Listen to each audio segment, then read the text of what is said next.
अस्सलाम वालेकुम, कैसे हैं आप सब। तो आज हम स्टार्ट करने जा रहे हैं एक्सरसाइज 4C का क्वेश्चन नंबर 9। तो मेरे पास ये थिंक न्यू सिलेबस मैथमेटिक्स की बुक 2 है और उसका ये चैप्टर नंबर 4 चल रहा है। मैंने इस चैप्टर के नेम से एक सेपरेट प्लेलिस्ट बनाई हुई है, उसका लिंक भी नीचे डिस्क्रिप्शन में दिया हुआ है ताकि आप लोगों को इस चैप्टर से रिलेटेड तमाम सोल्यूशंस एक जगह पर आसानी से इसी प्लेलिस्ट में मिल सकें। इसके अलावा आपको डिस्क्रिप्शन में मेरे सोशल अकाउंट्स के लिंक यानी मेरी फेसबुक प्रोफाइल, मेरी इंस्टाग्राम प्रोफाइल और मेरा ईमेल आईडी भी मिल जाएगा। आप इन्हीं अकाउंट्स के थ्रू अपने क्वेश्चंस को, सजेशंस को मुझ तक भी पहुंचा सकते हैं। तो आइए स्टार्ट करते हैं क्वेश्चन नंबर 9 को। तो मैं इसकी स्टेटमेंट को रीड कर रहा हूं। तो यहां पे लिखा हुआ है the area of a rectangle with a length of 2x minus 3 centimetre is 4x square plus 8x plus 15 centimetre square. तो आपको कहा जा रहा है कि किसी रेक्टेंगल का एरिया जो है वो 4x square plus 8x plus 15 है और उसी रेक्टेंगल की जो लेंथ है वो 2x माइनस 3 सेंटीमीटर है। यूं भी आप कह सकते हैं कि एक ऐसा रेक्टेंगल जिसकी लेंथ एक साइड की 2x माइनस 3 सेंटीमीटर है और उसी रेक्टेंगल का जो एरिया है वो 4x square plus 8x plus 15 centimetre square है। ये हमें पहली स्टेटमेंट में बताया गया है। आगे लिखा हुआ है विदाउट फैक्टराइजिंग। वो आपसे कह रहे हैं कि आपने फैक्टराइज नहीं करके दिखाना, फैक्टराइजेशन की हेल्प नहीं लेनी। तो क्या करना है, the expression explain if the breadth of the rectangle can be x plus 5 centimetre.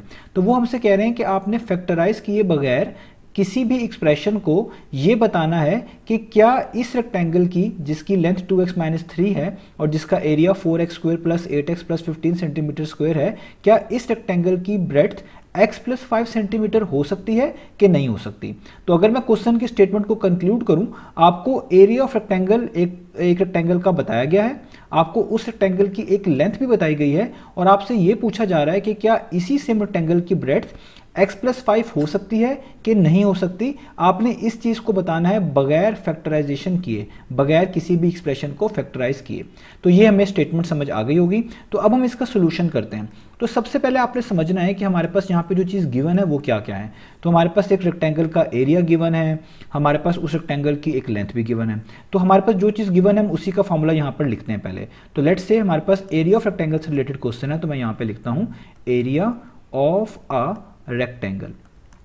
तो आपके पास जो रेक्टेंगल का एरिया है उसका फॉर्मूला आपको पता है, उसका फॉर्मूला होता है लेंथ मल्टीप्लाई बाय ब्रेड्थ। तो किसी भी रेक्टेंगल का एरिया निकाल रहा हूं तो आप हमेशा ये वाला ही फॉर्मूला यूज करते हैं, लेंथ मल्टीप्लाई बाय ब्रेड्थ।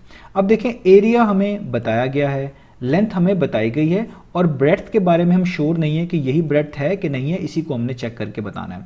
तो हम यहाँ पे लिखेंगे कि फॉर इंस्टेंस, हम ये चीज़ सपोज कर लेते हैं, for instance we will suppose, हम मान लेते हैं थोड़ी देर के लिए ये बात कि जो ब्रेड्थ है ना वो x प्लस 5 है। For instance we will suppose the breadth, जो कि उन्होंने हमें कहा है कि आपने पता करना है कि ये ब्रेड्थ इसकी बनती भी है कि नहीं। तो हम मान लेते हैं कि वो कि जो ब्रेड्थ है वो क्या है, वो है x प्लस 5। तो यहाँ पे मैं इसको लिख देता हूँ। तो ब्रेड्थ हमारे पास क्या है, इज x प्लस 5। ठीक है। अब अगेन ये मैंने जस्ट सपोज किया है, for the sake of argument ये चीज़ माननी है कि हम ब्रेड्थ को x प्लस 5 सेंटीमीटर अगर मान लें तो क्या ये दोनों साइड्स इक्वल होंगी कि नहीं होंगी। क्योंकि देखें, अगर ब्रेड्थ हमने ठीक ली हुई है, लेंथ हमने ठीक ली हुई है, तो जो एरिया उन्होंने हमें दिया हुआ है वो भी बिल्कुल ये वाला ही आना चाहिए, बिल्कुल ठीक आना चाहिए। तो अगर आपके पास किसी भी रेक्टेंगल का एरिया गिवन है तो उसी रेक्टेंगल की लेंथ और ब्रेड्थ भी सही गिवन है, तो लेंथ और ब्रेड्थ को मल्टीप्लाई करके लाजमी उसका एरिया बनना चाहिए। तो अगर हम यहाँ पे ब्रेड्थ को x प्लस 5 मान लेते हैं, लेंथ उन्होंने हमें पहले से बताई हुई है, एरिया उन्होंने हमें पहले से बताया हुआ है, तो दोनों साइड्स इक्वल आनी चाहिए। तो अगर दोनों साइड्स इक्वल आएंगी तो इसका मतलब ब्रेड्थ बिल्कुल ठीक है, अगर दोनों साइड्स इक्वल नहीं आएंगी तो ब्रेड्थ बिल्कुल ठीक नहीं है। तो अगर मैं इसी फॉर्मूले में एरिया ऑफ रेक्टेंगल की जगह पे अब लिख दूं 4x square plus 8x plus 15, ये मैंने एरिया ऑफ रेक्टेंगल की जगह पे उसकी वैल्यू पुट कर दी। लेंथ की जगह पे लिख दूं उसकी वैल्यू जो ऊपर गिवन थी वो है 2x माइनस 3 और ब्रेड्थ की जगह पे उसकी वैल्यू लिख दूं जो कि हमने खुद से सपोज की हुई है x प्लस 5, जो उन्होंने कहा हुआ था। आपने चेक करना है कि ये ब्रेड्थ बनती भी है कि नहीं। तो ये कुछ इस तरह की आपके पास एक इक्वेशन बन जाएगी। अब हम फैक्टराइज नहीं कर सकते। क्वेश्चन में हमें कहा हुआ है कि आपने फैक्टराइजेशन नहीं करनी। अगर मैं फैक्टराइज करना मुझे अलाउ होता तो मैं 4x² प्लस 8x प्लस 15 को फैक्टराइज करता और मुझे राइट साइड जैसे फैक्टर्स मिल जाते तो मैं कह देता ये बिल्कुल ब्रेथ ठीक है। अगर ना मिलते तो मैं कह देता कि ये बिल्कुल ब्रेथ जो है हमने मानी हुई x+5 ये करेक्ट नहीं है। तो फैक्टराइज किए बगैर कैसे चेक कर सकते हैं? तो आपने याद रखना है कि ये वाली सबसे इंपॉर्टेंट एक्सप्रेशन है जो हमने खुद से एक तरह की यहाँ पे आर्गूमेंट के लिए मेंशन की हुई है। तो देखिए हम इस तरह चेक कर सकते हैं कि हमें पता है कि अगर हम इन दो एक्सप्रेशंस को मल्टीप्लाई करें तो हमें ये चीज़ मिलनी चाहिए, ये वाली एक्सप्रेशन मिलनी चाहिए, क्योंकि बीच में इक्वलिटी का साइन है। इक्वलिटी का साइन का मतलब ये होता है कि जो चीज़ यहाँ पे लिखी हुई है वो इक्वल होनी चाहिए जो चीज़ यहाँ पे लिखी हुई है, यानी राइट साइड और लेफ्ट हैंड साइड इक्वल आनी चाहिए। अब हमें ये सारी मल्टीप्लाई करने की जरूरत नहीं है। आपको मल्टीप्लिकेशन वैसे भी आती है कि आपको 2x को पहले x से मल्टीप्लाई करना पड़ेगा, वो 2x² आएगा, फिर 2x को आपको +5 से करना पड़ेगा जो कि 10x आएगा, फिर -3 को x से करना पड़ेगा, -3x आएगा, और फिर -3 को बिल्कुल एंड पर +5 के साथ करना पड़ेगा जो कि आपके पास -15 आएगा। तो हमें सारे हमें मल्टीप्लिकेशन आती है लेकिन हमें सारी करने की जरूरत नहीं है, हम बस कांस्टेंट से पहचान लेंगे। हम कांस्टेंट से कैसे पहचानेंगे? आप देखें जो लेफ्ट साइड पे एक्सप्रेशन लिखी हुई है उसमें जो एंड पे कांस्टेंट आ रहा है वो +15 है। तो अगर इधर राइट साइड पे भी जो मल्टीप्लाई करने के बाद कांस्टेंट आ रहा है वो +15 ही हुआ तो इसका मतलब हमारे पास जो है चांसेस क्लियर हो जाएंगे कि हो सकता है ये दोनों एक्सप्रेशन सेम हो। और अगर कांस्टेंट ही सेम नहीं बन रहा तो बाकी चीज़ों को चेक करने की जरूरत ही नहीं पड़ेगी। तो अगर आप नोटिस करें यहाँ पे जब हम इन दोनों एक्सप्रेशन को मल्टीप्लाई करेंगे तो ऑब्वियस बात है -3 को 5 के साथ भी मल्टीप्लाई करना पड़ेगा, और -3 को हम जब 5 के साथ मल्टीप्लाई करेंगे तो हमारे पास क्या आंसर आएगा? वो आएगा -15, क्योंकि प्लस माइनस माइनस होता है तो ये माइनस, और 3 5 15 होता है तो -15 आएगा। जबकि आप देख सकते हैं जो लेफ्ट साइड पे एक्सप्रेशन लिखी हुई है उसमें कांस्टेंट +15 है। तो जब कांस्टेंट ही मैच नहीं कर रहा तो इसका मतलब ये दोनों एक्सप्रेशन भी मैच नहीं करेंगी। तो इसका मतलब ये x+5 वाली जो ब्रेथ ली हुई है ये ब्रेथ नहीं बनती, वो इस रेक्टेंगल की ब्रेथ नहीं होनी चाहिए। इसी चीज को अब आप यहां पे एक्सप्लेन करेंगे। आप यहां पे लिखेंगे द कांस्टेंट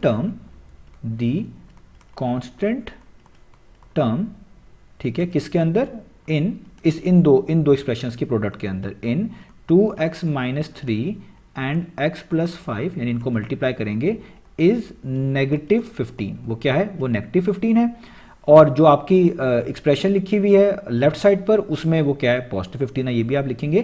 तो the constant term in 2x - 3 multiply by x+5 is -15 and the constant term in area, that is area कितना है हमारे पास? वो है 4x² plus 8x plus 15 centimetre square is +15। तो वो क्या है? वो तो +15 है। आप देख सकते हैं इसकी कांस्टेंट टर्म +15 आ रही है, तो इसका मतलब ये दोनों एक्सप्रेशंस इक्वल आपस में नहीं है। तो आप यहां पे लिखेंगे so the expressions on both side of equation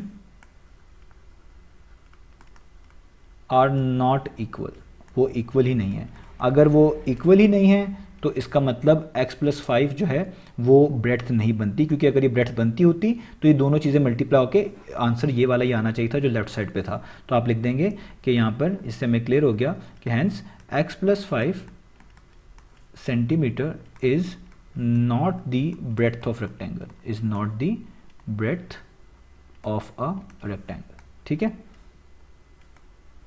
तो ये हमारा आंसर हो गया। तो ये सारी चीज़ें आपको एक्सप्लेन ही करनी है, आप इसको अपनी वर्डिंग में भी एक्सप्लेन कर सकते हैं। तो ये हमारा इसका आंसर हो गया। इसका मतलब ये x+5 जो है ये कभी भी ब्रेथ ऑफ रेक्टेंगल नहीं होगी। याद रखें मैंने आपको ये सारी वर्किंग यहाँ पे करके दिखाई है, इस तरह लिख के दिखाया। आप ये ना भी लिखें और डायरेक्ट ही इसकी ये एक्सप्लेनेशन लिख दें तो भी काफ़ी होगा, ये जस्ट समझाने के लिए कि मैं क्यों इस कांस्टेंट को कंसिडर कर रहा हूँ। मैंने सारी वर्किंग यहाँ पर करी थी। तो ये हो गया हमारे पास क्वेश्चन नंबर 9। तो इंशाल्लाह अब हम नेक्स्ट वीडियो में मिलेंगे बाकी सॉल्यूशंस के साथ।